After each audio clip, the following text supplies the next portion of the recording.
Tubalamusiza bassebo ne bannyabo olwa Horeb Services Uganda Limited tutwala okusaasira kuno eri famire y'omugenzi Doreen Nantongo eyafiiridde e Jordan.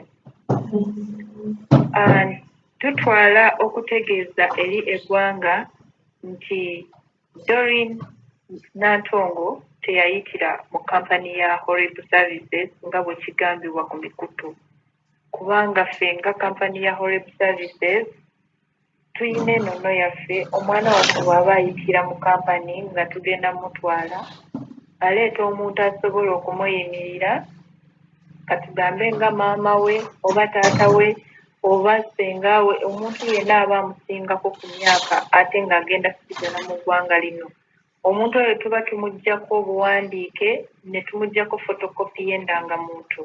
Era bwe twalabye amawulire nga gayitingana ku social medias ne tugamba ne tukebera ffe nga kampani oba ebyogerwa bituufu. Ne tunoonya omwana oyo nga tetusaba mulaba mu sisitimu zaffe nga tetumuyina nga bwe bakyogera abali ku social media. Era tutwala omukisa guno okutegeeza ba clients baffe nti ebyo ebyogerwa si bituufu. Abo bakozesa ebigambo ebirala kwonoona ku kampani yaffe oba kugyonoonera erinnya. Naye ng'ekituufu kiri nti omugenzi teyayitira mu kampani yaffe. Bw'aba yayitirayo ffe tusigala ne gundi ne tusigaza ebintu ebyokulaga nga next of kin oba omuntu eyamuyimirira byasayininga. Era bwe kiba nga kituufu next of kin ayinza okujja ku kampani. Tutwala omukisa okubategeereza ddala nti ebyogerwa si bituufu. Tweyanzeeke. Kalaba TV kojja mate amawulire ge tuyinawo galaga nga Nantongo bw'asobola okubeera ng'agenda kuziikibwa Jordan bw'atabeerawo kintu kikolebwa mu bwangu. Nantongo ono Kadaama yali abeera Jordan bambi n'afa. Bw'amala okufa ne kibeera nga yavaayo n'agamba nti yali yayitira mu kampani ya Horeb Services. Naye aba Horeb bavuddeyo ne bagamba omuwala oyo tebamumanyiiko era tebamanyi bakyekinze mu bitabo byabwe nga teyayita mu kampani yaabwe. Kino kiba kitegeeza ki? Kiba kitegeeza nti okujja kwa Nantongo kulimu obuzibu obw'amaanyi lwa nsonga kampani zeziyamba ku bantu okubeera nga bakomawo, kuba kampani egenda neclaiminga body y'oyo omuntu aba yafa era gyeba yamutadde yeyina okubeera nga emujja mu maka ga boosi oyo. Kati bwe kibeera nga Nantongo teyita mu Horeb Services kitegeeza nti tewali kampani yonna egenda kubeera nga emulwanirira okubeera nga akomawo.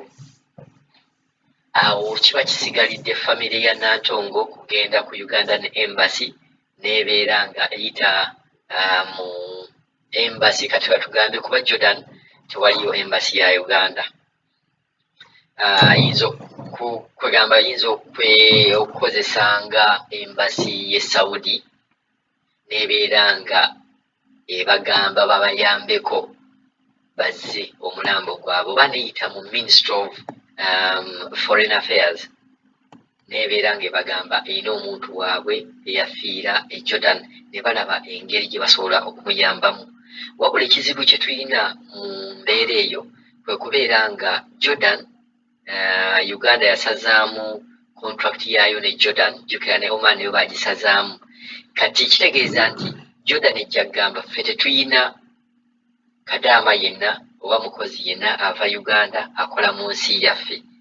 Omukozi yenna ali muno oba omunnauganda yenna ali muno ng'agamba akola maka tetumumanyi era abeera erigo.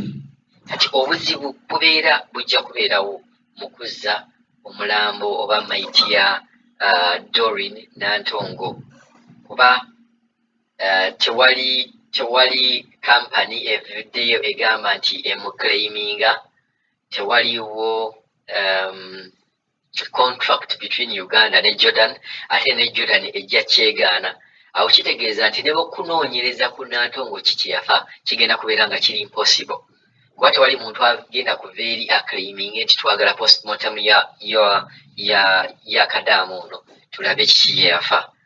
Obuzibu mbulabawaawo era katusabe nti gavumenti okuggyako nga yevuddeyo neyingira mu kintu kino. Naye horrible bwevaayo negamba nti omuntu oyo tebamumanyi ne mu mpapula zaabwe tebamumanyi, ate nga yeegamba nti mu kubeera nga batwala abantu ebyo wabeerawo next of kin. Baga next of kin ono bwe ye bw'aba agamba nti bayita mu kampani yaabwe, then agendeyo oba agende n'empapula eziraga nti nno omuwala oyo yayita mu kampani yaabwe. Kati tusabe nnyo omubiri gwa Nantongo tulabe nga gusobola okubeera nga gukomawo Uganda. Ekyo bwe kinaagaana kitegeeza nti Nantongo alina kubeera nga aziikibwa mu Jordan, kuba tewabeerawo yenna muntu amuclaiminga. Kati Jordan eyo simanyi oba baziika buziisi oba bookya bantu, ekyo tetukimanyi engeri gye bakolamu mu kuziika kwabwe. Bakadaama babeera bafiiriddeyo. Kyekyo ekizibu kye tugenda okubeera nga tufunamu. Tujja kubeera nga tukomawo tubatuuseeko amawulire agakwata ku Nantongo, oba agenda kubeera nga aziikibwa Jordan oba tagenda kubeera nga aziikibwa Jordan. Naye nga bagambye kati problem eriwo, tewali muntu yenna aclaiminga oba agenda claiminga mulambo gwa Nantongo. Horrible yeegamba ekintu ekyo tekimanyi era tekiriimu, wabula waliwo companies ezaagala okubeera nga zoonoona erinnya lyazo engeri gye bali mulimu ogumu. Tubalamusiza bassebo ne bannyabo olwa Horrible Services Uganda Limited. Tutwala okusaasira kuno eri famire y'omugenzi Doreen Nantongo eyafiiridde e Jordan. Tutwala okutegeeza eri eggwanga nti Doreen Nantongo teyayitira mu kampani ya Horrible Services nga bwe kigambibwa ku mikutu, kubanga ffe nga kampani ya Horrible Services tuyina ennono yaffe. Omwana waffe bw'aba ayitira mu kampani nga tugenda mutwala, aleeta omuntu asobola okumuyimirira, katugambe nga maama we oba taata we oba ssenga we, omuntu yenna aba amusingako ku myaka ate ng'agenda kusigala mu ggwanga lino.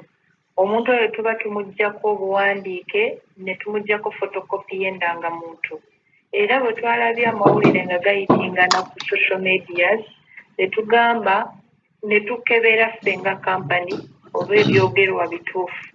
Ne tunoonya omwana oyo nga tetusaba mulaba mu sisitimu zaffe nga tetumuyina nga bwe bakyogera abali ku social media.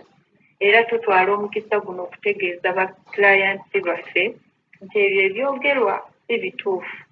Abo bakozesa ebigambo ebirala kwonoona ku kampani yaffe oba kugyonoonera erinnya.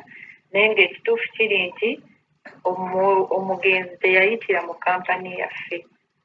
Bw'aba yayitirayo ffe tusigala ne gundi ne tusigaza ebintu ebyokulaga nga next of kin oba omuntu eyamuyimirira byasayininga. Era bwe kiba nga kituufu next of kin ayinza okujja ku kampani. Tutwala omukisa okubategeereza ddala nti ebyogerwa si bituufu. Tweyanzeeke.